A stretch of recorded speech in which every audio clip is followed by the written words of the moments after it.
Bom, pessoal, bom dia. É, é um grande prazer poder estar aqui falando para vocês. O Congresso de Engenharia Mecânica, organizado por estudantes, é especialmente prazeroso isso. A gente tem a exata noção de que vocês são o objetivo maior da gente existir, né? Não faz sentido falar em universidade, coisa do tipo, escolas, né, sem alunos. E essa é a grande motivação que a gente tem.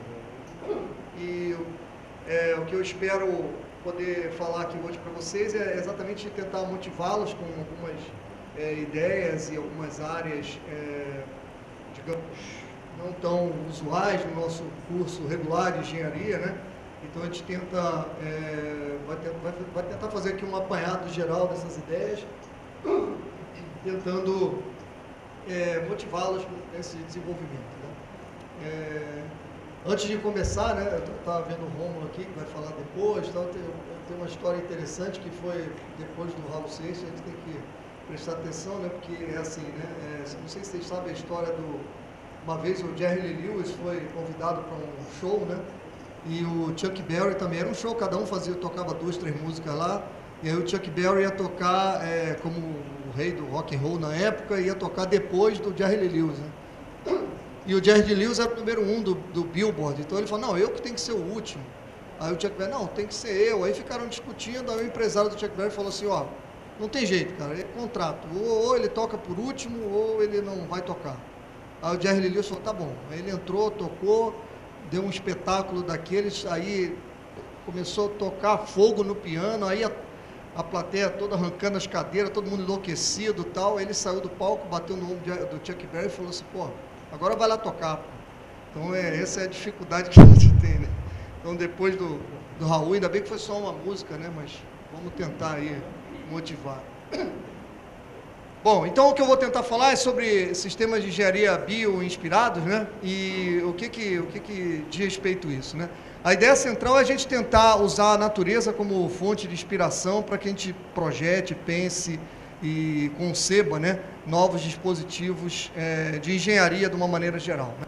Isso tem sido muito fruto de muitas pesquisas, muitos trabalhos, muitos projetos, né?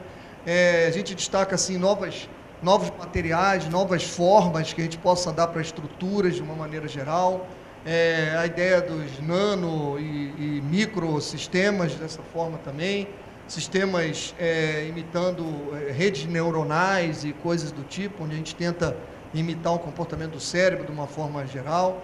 Sistemas como esses pássaros voando, que formam aqueles padrões bastante interessantes, né? E peixes também da mesma forma, né? Onde aqui eu tenho como política central ali, né? Como regra central disso, eles tinham, por exemplo, se eu fizer 2 ou 3 regras simples, eu consigo reproduzir esse tipo de coisa. Uma delas é que eles fiquem sempre juntos, para aparecer, por exemplo, um bicho maior, para evitar predadores. Mas, por exemplo, se aparece um predador ali, acaba toda a regra, eles fogem e tudo mais. Eu posso usar isso para, por exemplo, motivar missões aeroespaciais, onde eu usaria essa ideia dessas definição das trajetórias e coisas assim, para que eu consiga gerar padrões de trajetórias interessantes e úteis, né? Uma perspectiva aeroespacial, por exemplo, né? Então, existe uma série de situações onde a essência é que a gente está tentando se inspirar na natureza. Isso que a gente está chamando de sistemas bio-inspirados. O caso mais emblemático é esse do voo, né? Então, se eu pensar aqui no voo de uma águia, você percebe ali os movimentos. Então, eu poderia aqui ter uma sequência de imagens, né? Eu poderia pensar em aviões que fizessem isso aqui, né? Esse aqui é um protótipo aqui da NASA. Você nota que a asa está mudando de posição na medida que o voo está acontecendo. Então, tipicamente, eu tenho decolagem, voo de cruzeiro, aterrissagem com os 3 cenários, né? Mas eu poderia ter outras situações semelhantes durante o voo, está batendo vento mais forte, mais fraco, etc. Eu podia, de uma forma adaptativa, tentar adequar o nosso voo a isso. Isso seria uma ideia de que eu tenho, eu falei a palavra-chave aqui, adaptabilidade, né? Se a gente voltar ali à imagem que eu acabei de mostrar, deixa eu passar de novo isso aqui.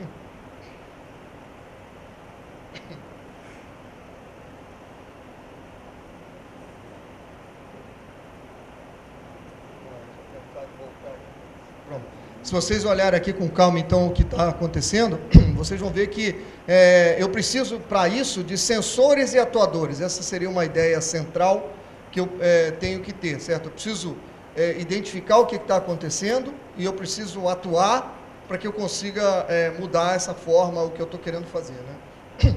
Então, no final desse vídeo aí, a gente vai ver que ele mostra aqui uma teia de coisas aqui, né? Vai mostrar daqui a pouco aí. E nessa teia de coisas eu poderia botar aí uma série de sensores, uma série de atuadores que pudesse conferir essa adaptabilidade aí para esse sistema, né? A outra característica importante que a gente percebe na natureza é exatamente essa questão dos ritmos, né? Eu posso pensar em ritmos regulares e ritmos irregulares ou caóticos, né? E esses ritmos podem ser normais ou patológicos, dependendo do que a gente está querendo dizer. Então, por exemplo, o ritmo cardíaco, ele é essencialmente regular, né? Se ele virar um ritmo irregular, isso é sinal de que eu estou tendo uma fibrilação, algum comportamento patológico que pode levar até a morte, né? O cérebro, por sua vez, é o contrário. O ritmo normal dele, ele é irregular, é caótico, mas se ele, por um acaso, se tornar regular, isso eu estou tendo um ataque epilético, alguma coisa do tipo, certo? Então, percebam que existem ritmos regulares e irregulares, eles podem ser, qualquer um dos dois pode ser normal ou patológico, né? Isso é uma outra fonte de inspiração importante que a gente acha também na natureza. Então, o que a gente está observando aqui é que nesses sistemas eu poderia pensar em adaptabilidade, é um conceito importante, o conceito de inteligência é outro conceito importante, que a gente obviamente tem que definir tudo isso, mas as palavras acho que dizem bastante para a gente, né? Complexidade é outro termo que a gente identificaria aí, e padrões, né? A gente usualmente tem alguns padrões que a gente precisa, que emergem de toda essa situação para definir aí o que está acontecendo. Nesse contexto aí, eu poderia subdividir uma abordagem para tratar isso de duas maneiras, né? Uma eu vou chamar de materiais e estruturas inteligentes, outra eu vou chamar de dinâmica não linear, causa e controle, certo? Por quê? Isso seria ligado àquela parte dos ritmos que eu estaria falando, que eu falei antes. Isso seriam aqueles sensores e aqueles atuadores que eu preciso para usar no meu sistema bioinspirado, tá certo? Bom, isso é o que a gente vem fazendo aqui como trabalho de pesquisa aqui na UFRJ, né? Então, a gente está centrado aqui nesse centro de mecânica não linear. A gente tem, então, aqui, materiais e estruturas inteligentes, uma outra ponta seria essa dinâmica não linear, causa e controle, e, finalmente, aqui, biomecânica e ecologia, onde eu poderia, digamos, aprender essas coisas na natureza ou produzir alguma coisa aí de forma efetiva para esse tipo de aplicação, né? Então, só alguns trabalhos biomecânicos, a gente poderia pensar naquele problema do coração, eu posso fazer um modelo matemático para tentar reproduzir essas coisas, ou do ponto de vista de ecologia, eu posso, por exemplo, também fazer modelos que possam prever cenários de aquecimento global, por exemplo, né? Então, eu tenho alguns cenários, o que acontece se eu fizer mais emissão, menos emissão, se eu tiver absorção ou não tiver, coisas do tipo, né? Bom, isso como motivação inicial, então eu vou tentar mostrar alguns resultados desse tipo de análise aí que a gente estaria fazendo. Eu vou falar então um pouco sobre materiais inteligentes, vou falar de ligas com memória de forma e aplicações em dinâmica de rotores, algumas estruturas e finalmente o controle do caos, que seria uma forma de eu compor tudo isso que eu falei numa aplicação bastante interessante. Então, vamos lá. O que são materiais inteligentes? Eu posso pensar nesses materiais inteligentes de uma forma como sendo assim, materiais onde eu estou acoplando diferentes campos físicos. Por exemplo, campo magnético com campo mecânico, ou campo elétrico com mecânico, ou coisas do tipo, tá certo? Então, se eu pensar nisso, se eu usar essa definição, eu poderia pensar em algumas categorias de materiais que incluem essas ligas com memória de forma, os materiais piezoelétricos, materiais magnetostrictivos e fluidos eletro- ou magneto-reológicos, né? Essa seria uma ideia central. O fluido piezoelétrico seria aquele ali que a gente está vendo ali, aquela figurinha mexendo ali, certo? Eu estou aplicando uma deformação e com isso eu estou gerando uma diferença de potencial ou uma corrente elétrica. E o inverso também acontece, quer dizer, se eu aplicar uma diferença de potencial, eu vou provocar uma deformação. Isso eu posso usar isso como sensor ou como atuador, tá certo? Esse aqui é um videozinho que mostra um fluido magnetorreológico, tá? O que ele vai mostrar aí? Em essência, ele vai pegar um ímã ou um campo magnético, vai colocar ali, e você nota que a viscosidade do fluido ou as propriedades, de uma maneira geral, do fluido vão mudar. E vão mudar a tal ponto, né? Eu posso fazer coisas desse tipo aí com esse fluido. Então, nota que eu posso pensar em amortecedores inteligentes, eu posso pensar em embreagens, em uma série de aplicações onde eu teria flexibilidade e adaptabilidade para tentar descrever isso, certo? E nota que essa adaptabilidade não é pequena, né? Aqui a gente visualmente consegue observar isso de forma bastante emblemática, né? Bom, enquanto mostra ali, o resto eu vou mostrar outro material inteligente aqui, que são as ligas com memória de forma. Eu basicamente vou pegar uma mola, eu vou deformar essa mola, ela vai ficar com uma deformação residual, e aí eu vou colocar num copo de água quente, e colocando num copo de água quente, ela recupera a forma que ela estava, tá certo? O que induz isso é uma transformação de fase. Então eu tenho transformações de fase, e essas transformações de fase são induzidas tanto por temperatura quanto por tensão, certo? Então eu consigo, acoplando aí, na verdade a transformação de fase, né? Mas enfim, eu posso, acoplando carregamentos mecânicos com carregamentos térmicos, ou elétricos, né? Porque eu poderia passar uma corrente elétrica para promover esse aquecimento. Eu fazendo esse tipo de coisa, eu consigo gerar forças, gerar deslocamentos, coisas do tipo. Bom, existem uma série de possibilidades, né? Eu vou abortar o videozinho já, mas é só para a gente ter uma ideia aí como motivação, né? Então eu tenho um copo, como eu disse, um copo de água quente, um copo de água fria, e as propriedades se alteram baseado nisso. Eu vou mostrar aqui mais umas coisas baseadas nisso aí.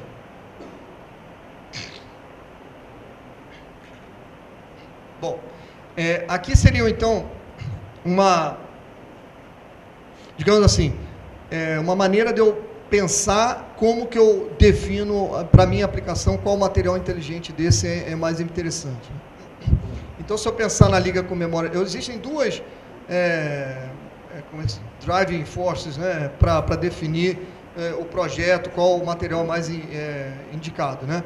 Uma seria a frequência de atuação e outra seria a força. Obviamente, frequências mais altas, eu não vou ser capaz de gerar forças tão grandes e o inverso está acontecendo. Então, é o que a gente vê aqui, né? Grandes forças de atuação acontece aqui com material com memória de forma. Por outro lado, pequenas frequências aqui, certo?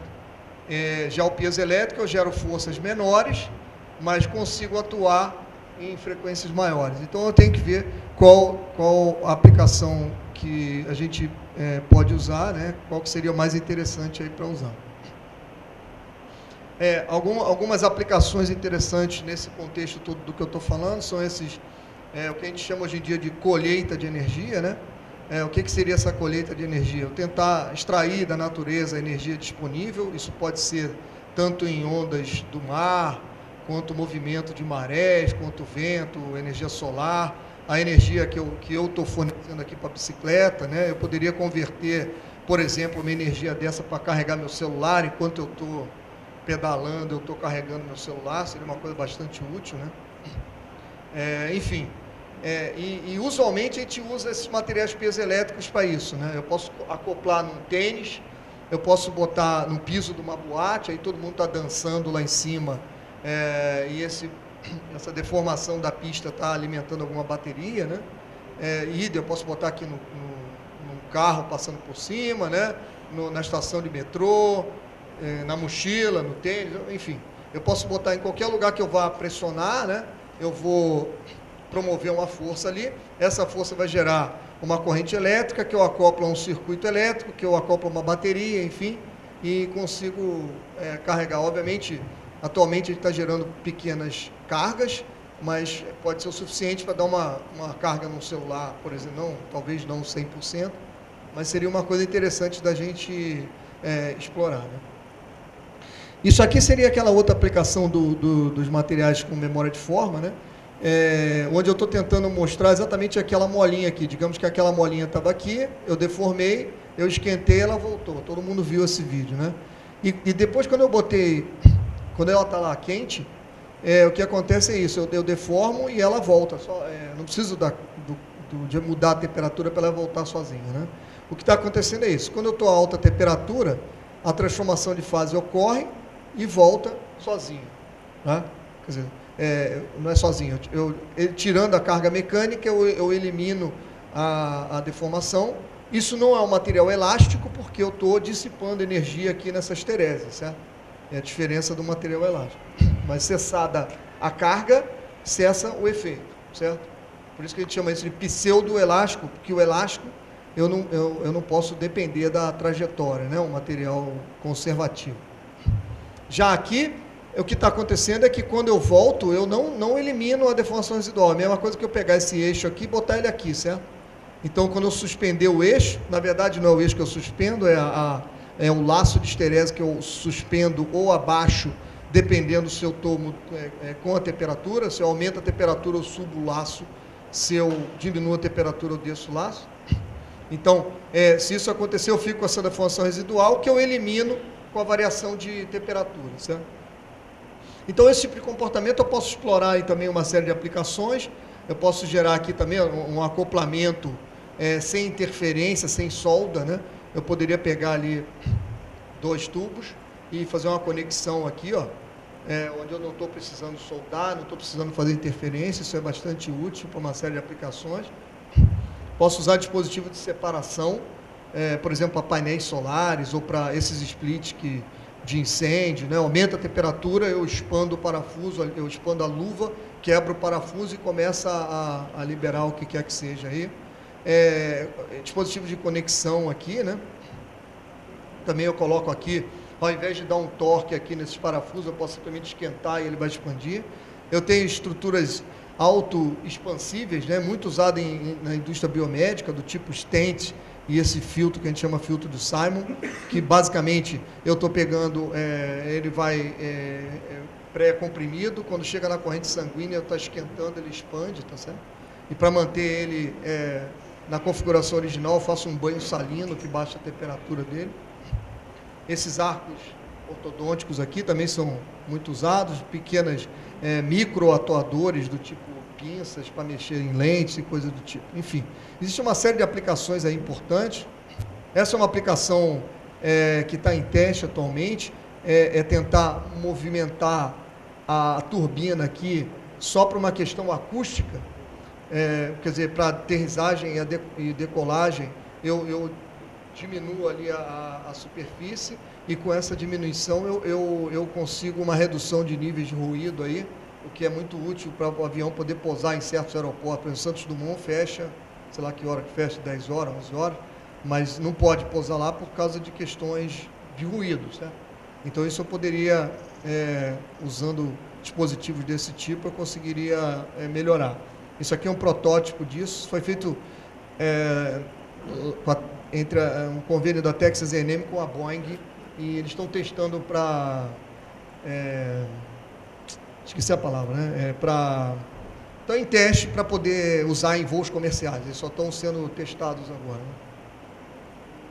né? E algumas aplicações dinâmicas também, que eu vou mostrar alguns resultados, do tipo absorvedores dinâmicos de vibração. Usualmente o absorvedor dinâmico de vibração, eu consigo reduzir a amplitude, mas por uma determinada frequência, quer dizer, isso é sintonizado para aquela frequência, certo? Se eu tiver uma variação de frequência ali, eu posso cair numa região mais crítica ainda, né?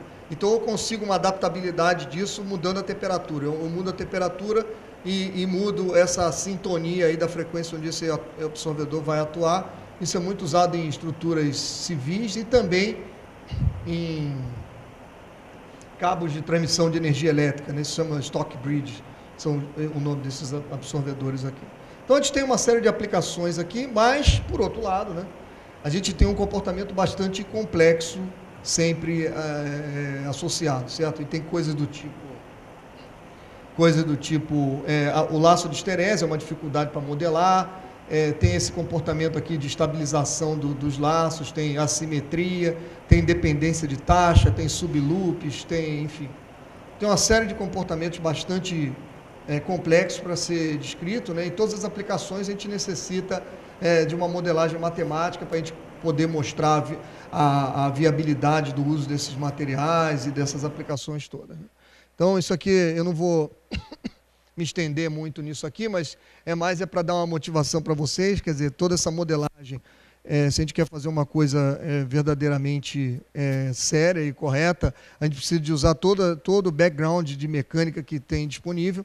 A gente precisa, por exemplo, se basear na segunda lei da termodinâmica para não propor modelos que estejam desrespeitando leis físicas, né? Então, isso aqui é um formalismo que a gente parte aqui da segunda lei da termodinâmica, define aqui potenciais, aí eu defino aqui o que a gente chama de forças termodinâmicas, defino aqui uma dissipação e defino os fluxos termodinâmicos, certo? Feito isso, eu consigo propor um modelo constitutivo consistente. Muitas das vezes eu também preciso usar a primeira lei da termodinâmica, se eu quiser, por exemplo, tratar o acoplamento termomecânico, né? Então isso é outro procedimento importante.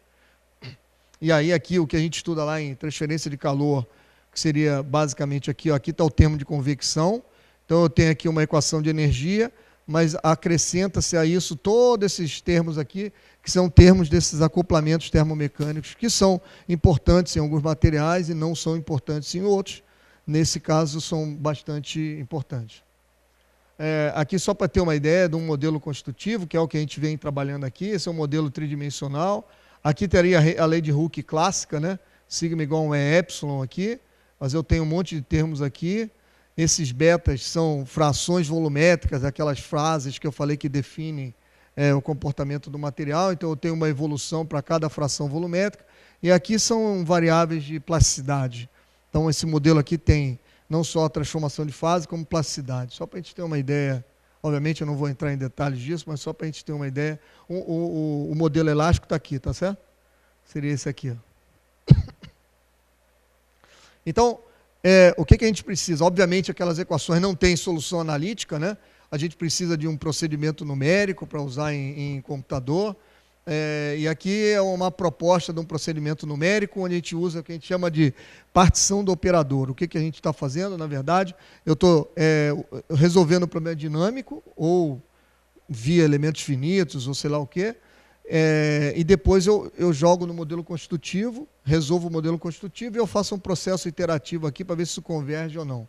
Eu posso usar os métodos clássicos aqui para cada uma dessas coisas e resolvo isso de forma desacoplada. Essa é a grande vantagem disso aqui. Aí aqui estão alguns resultados numéricos experimentais, usando esses procedimentos que eu mostrei, né?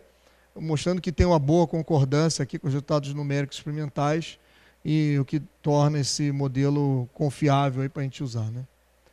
Aqui outro detalhe importante, aquele acoplamento termomecânico. Para isso eu preciso usar aquela equação de energia que eu falei, né? E aí o que acontece é que eu tenho mudando as taxas de carregamento, eu mudo o comportamento dramaticamente. É como se eu tivesse assim, eu estou carregando e descarregando minha amostra lá e a temperatura está mudando sozinha por conta disso, certo? Isso que a gente está vendo aqui. Isso aqui seria a mudança de temperatura, certo? Então, por exemplo, se eu botar isso com o ventilador em cima, a convecção aumenta, eu aumento a troca e diminuo a variação de temperatura, certo? Se eu botar no óleo, vai funcionar melhor do que se eu botar no ar, certo? E assim por diante. E isso a gente consegue prever aqui. E como eu disse, isso tudo é importante para a gente poder fazer um projeto adequado aí para as diversas aplicações, né? Bom, isso aqui é só mais um teste experimental com uma mola. A gente também fez um modelo aqui matemático para mola. E aqui está uma molinha, né? E aqui tem um sensor de carga. Aqui tem um sensor de deslocamento. Eu consigo fazer a curva força-deslocamento. Em pontilhado é o experimental. Em vermelho é o numérico que a gente consegue fazer as simulações. Assim, aqui alguns testes tridimensionais, eu vou passar rápido por isso, porque isso é mais para mostrar que a gente consegue, de fato, ter um modelo que represente isso, mas só rapidamente aqui, só para vocês verem que a gente está conseguindo reproduzir aí os efeitos. Então, quando eu pensar em sistemas dinâmicos agora, esse sistema dinâmico que a gente estava comentando, bioinspirado, né, eu vou precisar explorar algumas dessas propriedades para que eu consiga ter o comportamento que a gente está querendo. Né?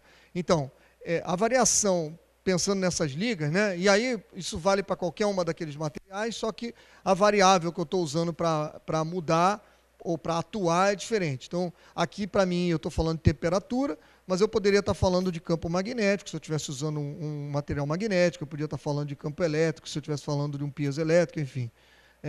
Mas o que é importante? Mudando aqui a variável de controle, eu consigo explorar uma dissipação esterética, por causa daquela esterese, eu vou mostrar aqui daqui a pouco. Eu consigo também mudar as propriedades, porque nesse caso, se eu mudar de fase, eu mudo a propriedade. Então, assim, numa fase eu posso ter uma propriedade que é 4 vezes maior do que na outra. O que significa isso? Eu posso mudar, por exemplo, 4 vezes a minha frequência natural, eu posso alterar as características físicas da minha resposta baseado nisso, certo? Mas eu também posso alterar a estrutura de pontos de equilíbrio que tem, o que significa dizer que meu sistema pode estar oscilando aqui, eu mudo a temperatura, ele vai oscilar lá sozinho, certo? Eu não preciso botar uma força, então isso é muito útil para uma série de situações.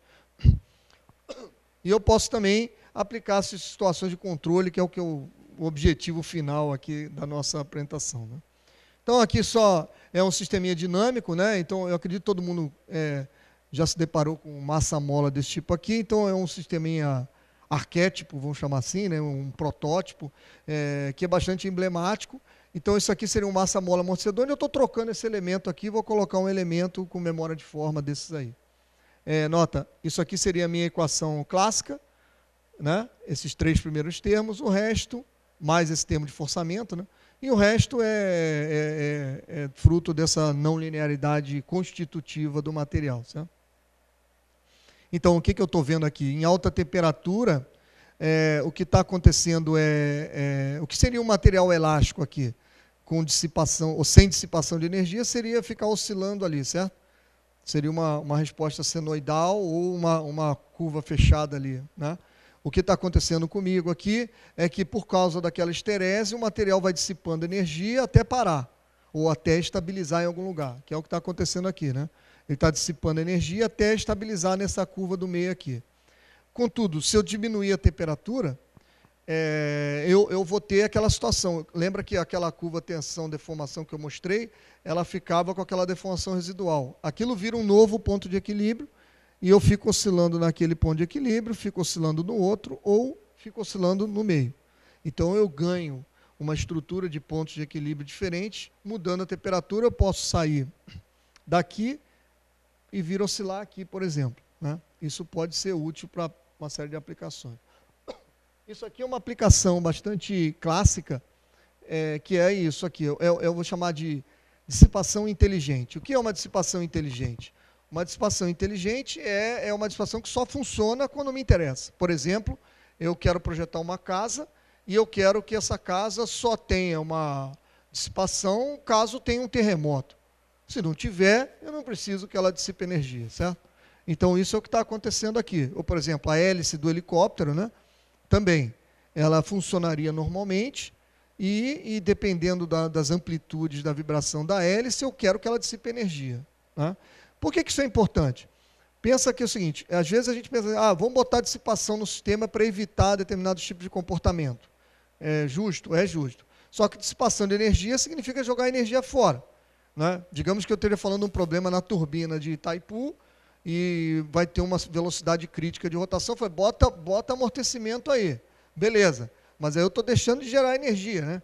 Quer dizer, o que eu quero ali é gerar energia. Se eu boto uma dissipação muito grande, eu paro de gerar energia para gastar na dissipação, certo? Então, situações dessas a gente tem que pensar. Então, o que acontece? Se eu pensar no sistema linear em ressonância, é isso que acontece, certo? Eu tenho uma amplificação da amplitude indefinidamente, né? Teoricamente é indefinido isso, cresce indefinidamente, é claro que uma hora isso vai quebrar, vai virar não linear, etc, etc, mas, quer dizer, é isso que está acontecendo. Contudo, se eu trocar o elemento ali, o que vai acontecer é isso, né? Ele começa a crescer, mas ele para no meio aqui, por quê? Ele começa a entrar na esterese. Então é como se eu ligasse um dissipador de energia ali, e ele vai ficar oscilando ali dentro daquele laço de esterese, né? Então isso é uma situação bastante interessante que eu posso explorar em uma série de possibilidades. Qual o preço que eu pago? Por isso eu tenho um comportamento bastante complexo, né? Quer dizer, eu estou colocando não linearidade no meu sistema, o preço que eu pago é que eu ganho em complexidade também. Então, se eu fizer aqui um diagrama de bifurcação, como a gente chama, eu estou vendo que eu posso ter respostas periódicas ou respostas caóticas, né? Ou, sei lá, uma nuvem de pontos aqui, irregulares no mínimo, né? E ainda estou vendo que existe um fator de multi-estabilidade. Porque o que eu fiz? Na verdade, a diferença disso para isso é que eu fiz o mesmo diagrama com condições iniciais diferentes. Isso significa que, dependendo da condição inicial, eu posso vir para essa região vermelha ou posso vir para essa região preta aqui, ó.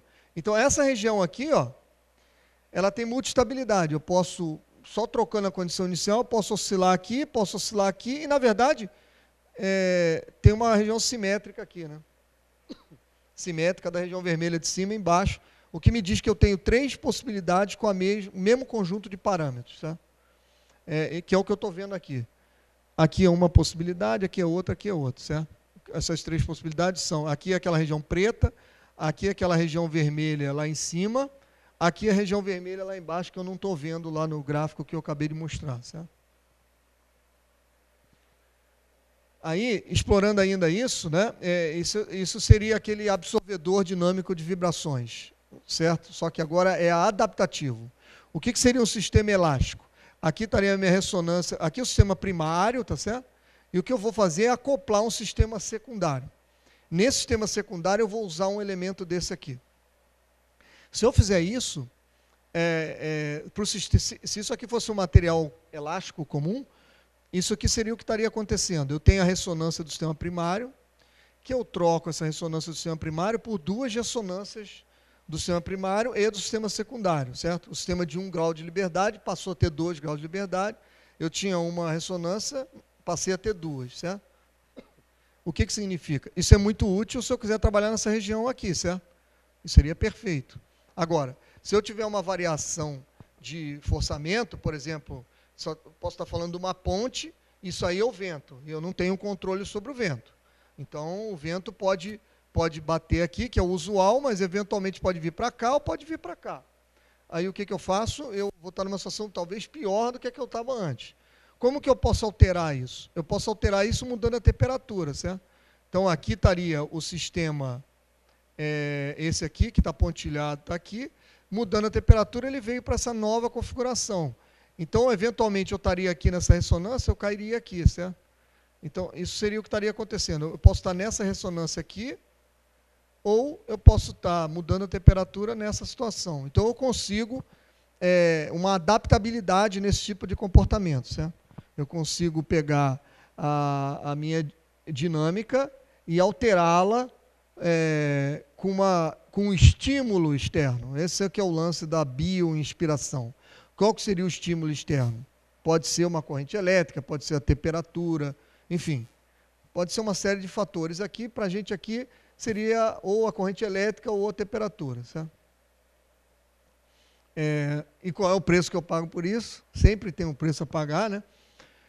Eu ganho em complexidade. Esses sistemas, apesar de ter essa adaptabilidade, eles também têm saltos dinâmicos associados a eles. Então, eventualmente, eu posso pensar que estou numa situação confortável, mas se eu não tomar cuidado, eu posso provocar um salto, que aqui é um salto até legal, porque ele vai diminuir a amplitude, né? Mas poderia ser o contrário e ele poderia estar aumentando. Então, isso implica que eu preciso conhecer profundamente a dinâmica do sistema, certo? Isso é uma característica importante para aqui. Aqui só para mostrar um pouco do que são esses saltos dinâmicos, tá? Basicamente é isso. Eu tenho uma resposta elástica, de repente ela deixa de ser elástica aqui. Quando ela deixa de ser elástica aqui, ela pula para outra situação, certo? Então eu tenho alguns saltos dinâmicos aqui associados e eu tenho que investigar isso de forma bastante clara. Esse aqui é só um videozinho que mostra exatamente essa situação do salto dinâmico. Eu estou excitando, eu estou mudando a frequência, ali no computador lá atrás está mostrando qual a frequência, certo? Ele está numa situação de amplitude aumentando suavemente e, de repente, com uma pequena perturbação ali na frequência, ele saltou para uma configuração mais baixa, certo? Lembra que seria aquela curva de ressonância, eu estou subindo e, de repente, ele pula para uma outra configuração, certo? Aqui é um outro aparato experimental para mostrar as mesmas coisas aí, tá? É um pouquinho diferente. Aqui é um shaker que está excitando. Eu tenho aqui um carrinho que representa 1 grau de liberdade. Eu tenho outro carrinho aqui. E eu tenho uma mola dessa com memória de forma aqui. Está tudo instrumentado com sensores laser e de força aqui. E eu estou, de alguma maneira... Está vendo aqui os fios aqui? Ó, eu vou mudar a corrente elétrica que eu passo ali para que eu consiga mudar a temperatura e mudar o comportamento, certo? O que está acontecendo aqui? Eu estou mostrando experimentalmente aquilo que eu falei antes. Eu posso mudar os pontos de equilíbrio do meu sistema. Nota, eu estava oscilando aqui, passei a oscilar aqui.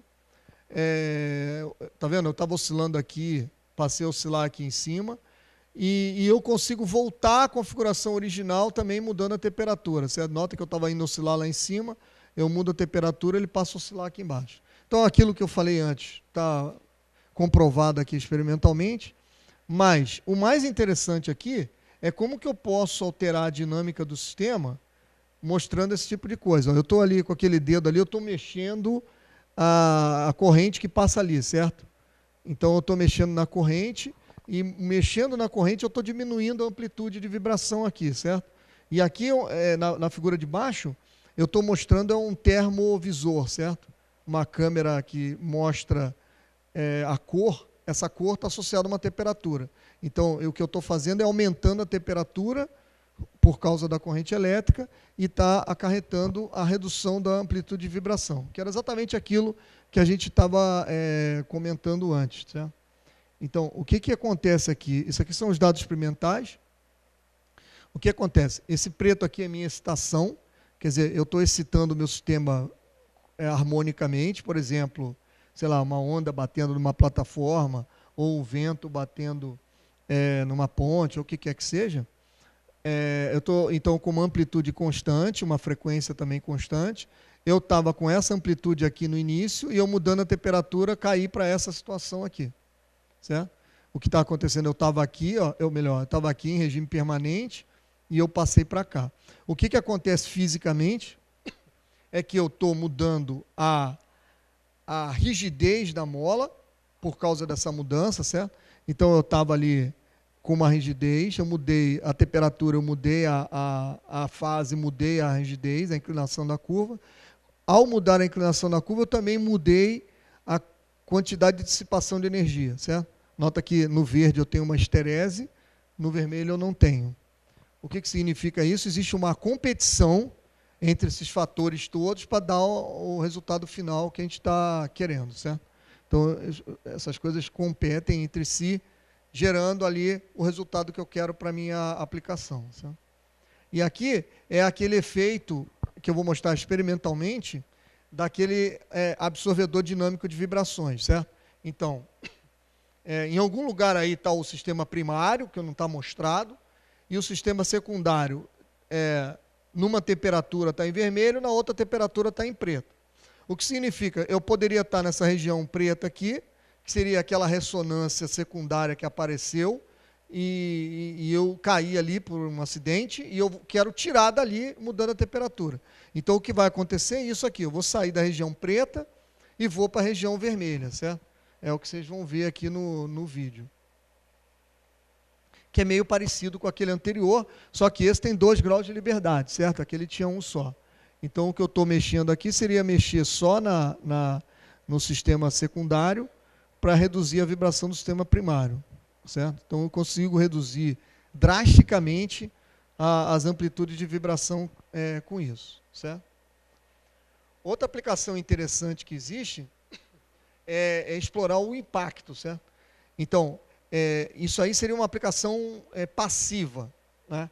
Eu não preciso mudar a temperatura, não preciso mudar nada. Eu posso mudar só para ser passivo, porém continuar sendo adaptativo.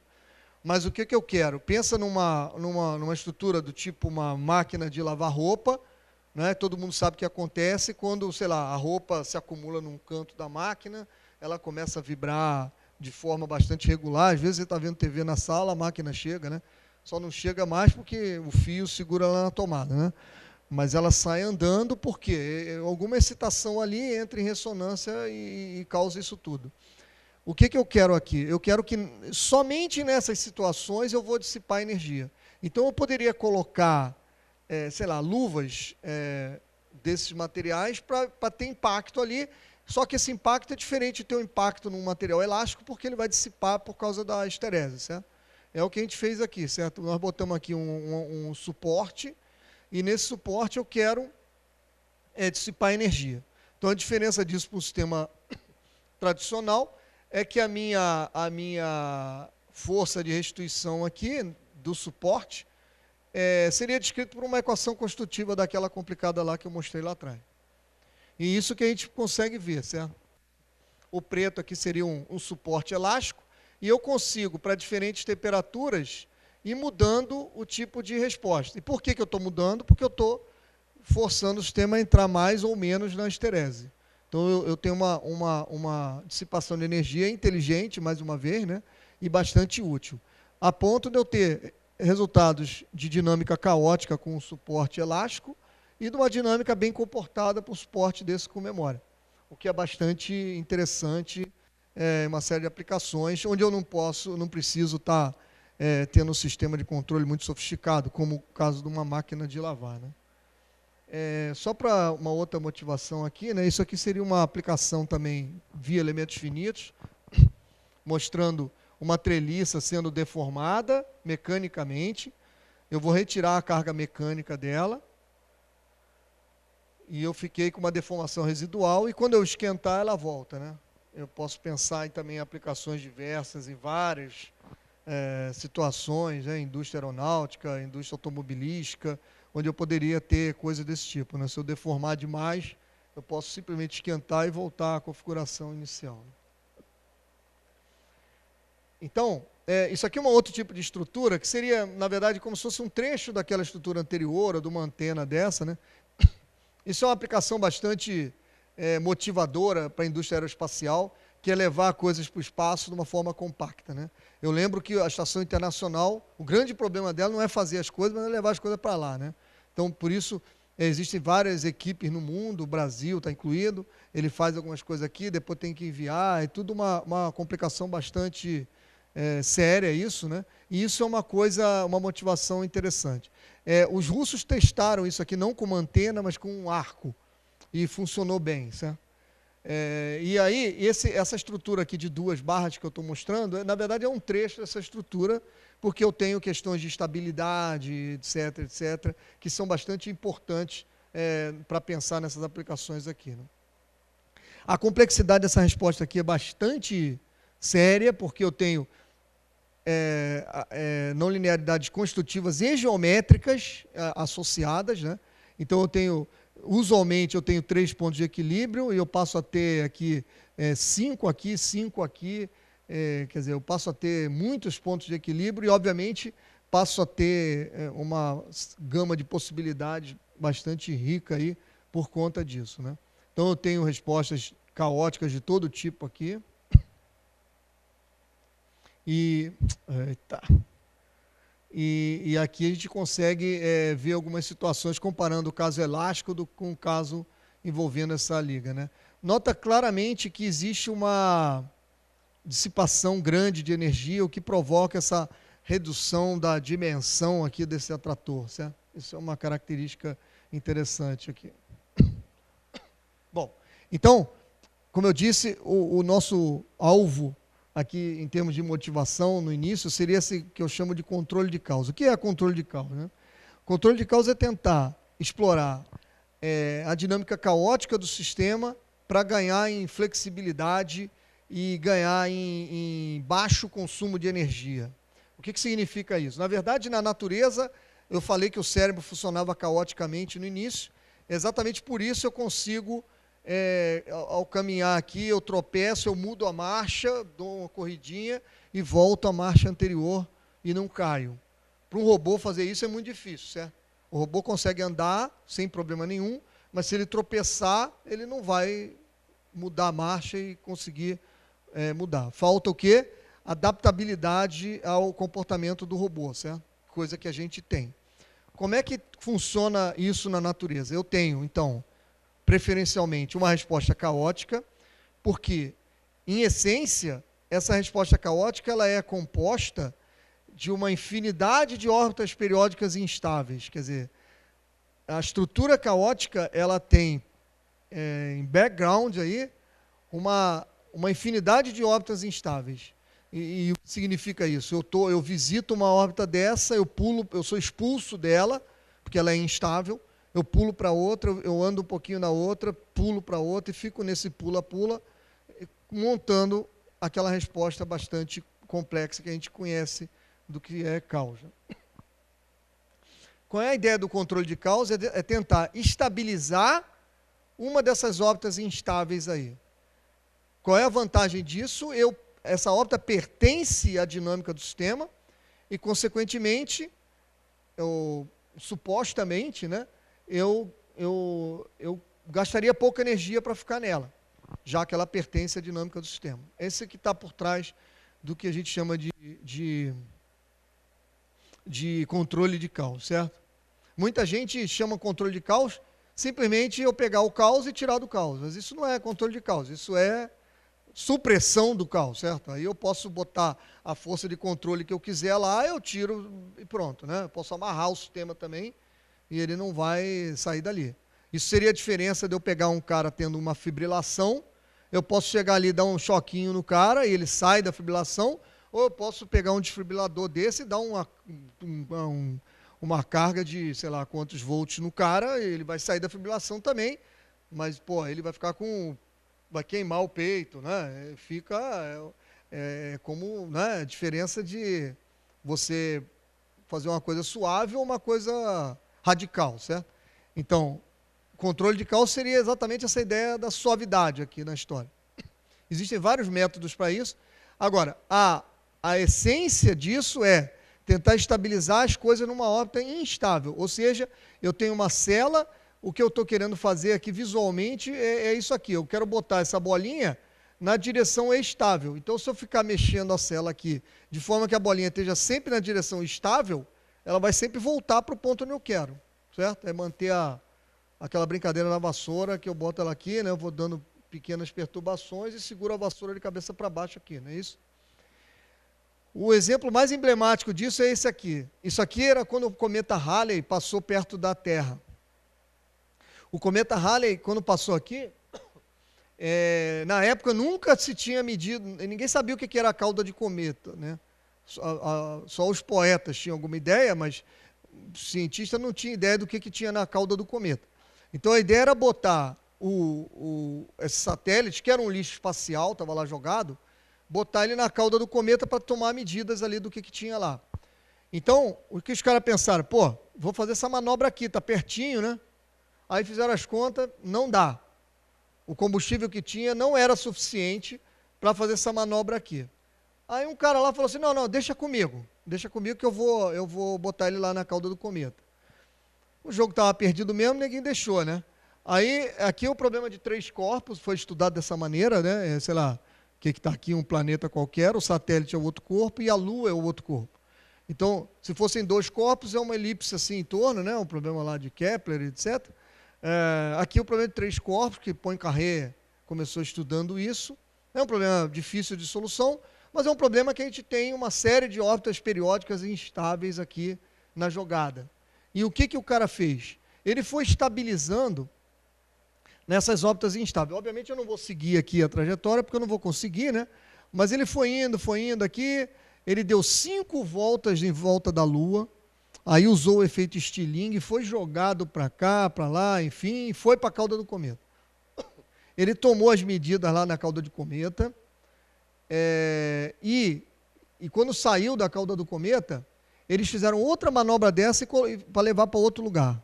Ou seja, 2 manobras desse tipo aqui não gastaram o combustível que era essa manobra aqui. Nota que essa órbita é simples e essa outra não é. Mas essa outra pertence à dinâmica do sistema e a órbita simples não pertence. Então eu consigo, é isso que eu estava falando de gastar pouca energia, né? Eu gasto pouca energia nisso e consigo ter resultados bastante impressionantes, né? Eu não vou entrar em detalhes aqui da técnica, mas enfim, esse seria o problema que eu vou mostrar para vocês. Eu tenho uma treliça e eu vou simplesmente mexer no tamanho na posição desse suporte aqui, digamos. E quando eu digo mexer milímetros, certo? São pequenas variações. Aqui eu estou identificando o caos e as órbitas periódicas que estão imersas nesse caos. Aqui estão elas aqui marcadas, ó. Eu estou marcando duas órbitas de período 2 e 2 órbitas de período 1. E eu consigo estabilizar nas órbitas que eu quero. E a força de controle está aqui, ó, ela é muito pequena, é da ordem aqui, ó, de menos de 2 milímetros, de uma maneira geral. Então eu estou mexendo assim, 1 milímetro de movimento naquele suporte é capaz de fazer isso. E eu consigo outra vantagem ainda, que é o que a gente chama de controle de bifurcação, certo? Lembra que essa bifurcação é o problema da flambagem, são problemas sérios do ponto de vista estrutural, e eu consigo eliminar esse tipo de coisa usando técnicas desse tipo. Então, aquele snap-through é aquele comportamento de que você tem a treliça aqui e ela salta para outra configuração, né? Ou seja, ela está nessa posição, mas ela poderia estar na posição simétrica aqui, é a mesma posição, né, do ponto de vista de equilíbrio, e isso significa que eu poderia, ao invés desse salto, que é crítico, eu lembro que, por exemplo, um dos acidentes que aconteceu aí na Baía de Guanabara foi isso, quer dizer, o tubo lá que levava petróleo lá na Baía de Guanabara, ele ficava depositado lá no fundo da baía, aí por alguma questão de maré, ele se fez um buraco ali e o tubo se depositou no fundo, ou seja, ele ficou numa posição dessa, né, de cabeça para baixo ali, né, e por alguma maré ele foi jogado para outra posição de equilíbrio em cima. Ao ser jogado para essa outra posição de equilíbrio, ele não resistiu, estruturalmente falando, e rachou e vazou sei lá quantos milhões de litros de óleo na Baía de Guanabara, certo? Isso é um problema extremamente crítico do ponto de vista estrutural, né? E a gente conseguiu evitar ele aqui de forma bastante convincente e simples, né? Usando essa técnica aí. Bom, então é isso. Caramba, esse meu... então, só lembrando aqui, né, a gente falou aí, tentou usar como motivação essa questão dos materiais, sistemas bioinspirados, né, usando essa perspectiva de material inteligente e dinâmica não linear, né, e controle. Essa aqui foi a abordagem que eu tentei dar aqui, né? E o que é importante de ter claro é que eu tenho sempre uma dinâmica muito rica. Isso tem uma beleza intrínseca por trás e uma complexidade também, e exige uma investigação profunda aí.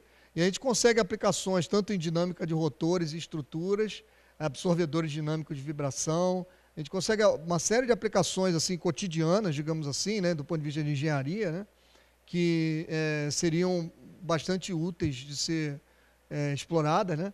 E finalmente, essa ideia do controle de caos, que eu consigo evitar bifurcações e gerar trajetórias interessantes, etc, etc.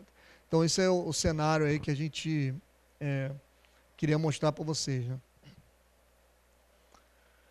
Esse aqui, os resultados que eu mostrei, obviamente, são do nosso grupo de pesquisa, né? São as principais pessoas envolvidas aí em alguns desses resultados que eu mostrei, né? Envolve tanto o pessoal do Cefet, da UNB, da UFRN, da UF, O Sérgio agora já foi para o Cefet também. E o pessoal internacional aí que a gente mostrou, o Wilmar, lá da Dinamarca. E Marian e Kátia de Aberdeen. Bom, essa é uma propaganda aí, né? Esse é o livro que... toda essa conceituação aí, dinâmica não linear. Tá? Esse é um livro que eu lancei recentemente, tentando apresentar para o não especialista essas ideias de dinâmica não linear, caos e coisas do tipo. Bom, então, mais uma vez, queria agradecer aí o convite. Fiquei muito feliz e estou à disposição aí para responder perguntas e depois também, né, se vocês quiserem conhecer o laboratório, alguma coisa, estou à disposição também.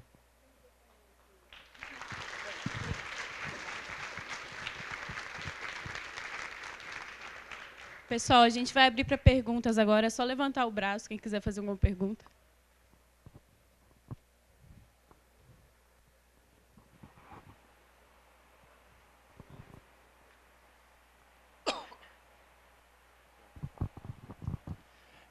Bom dia, professor.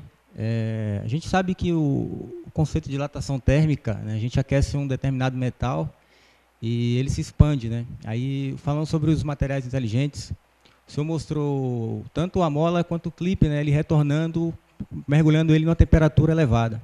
Aí fica assim, meio que um paradigma que foi quebrado, né? E quanto às propriedades mecânicas desses materiais, eu fiquei bem curioso também em poder conhecer um pouco. Bom, na verdade, esse conceito continua valendo. A gente pode até quebrar esse conceito usando compósitos, certo? Eu posso gerar geometrias complexas e eu consigo esquentar um material e contrair. E eu posso usar esses materiais, por exemplo, embebidos com esses materiais inteligentes, aí eu gero propriedades. Então, assim, a gente, na verdade, tem a liberdade de pensar em situações aí diferentes. Mas, respondendo especificamente a sua pergunta ali, na verdade, ele continua expandindo, só que existe uma esterese. Se eu pensar numa curva deformação-temperatura, num aço, eu teria uma coisa linear, certo? Então, você acopla essa coisa linear àquela esterese. Obviamente, a deformação da esterese é muito maior do que a inclinação da expansão térmica, certo? Então, essa esterese é que a gente vê ali. E a expansão térmica fica perdida ali, porque ela é muito pequena, perto da deformação da esterese. Então, isso que você falou continua verdade, está acontecendo ali, só que eu tenho o fenômeno da transformação de fase, gera deformações, sei lá, 10 vezes maiores do que a expansão térmica, do que a dilatação térmica. E isso é que a gente não vê claramente ali, certo?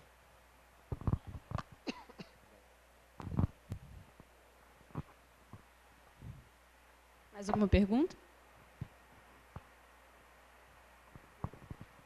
Obrigada, professor. Bom, eu que agradeço.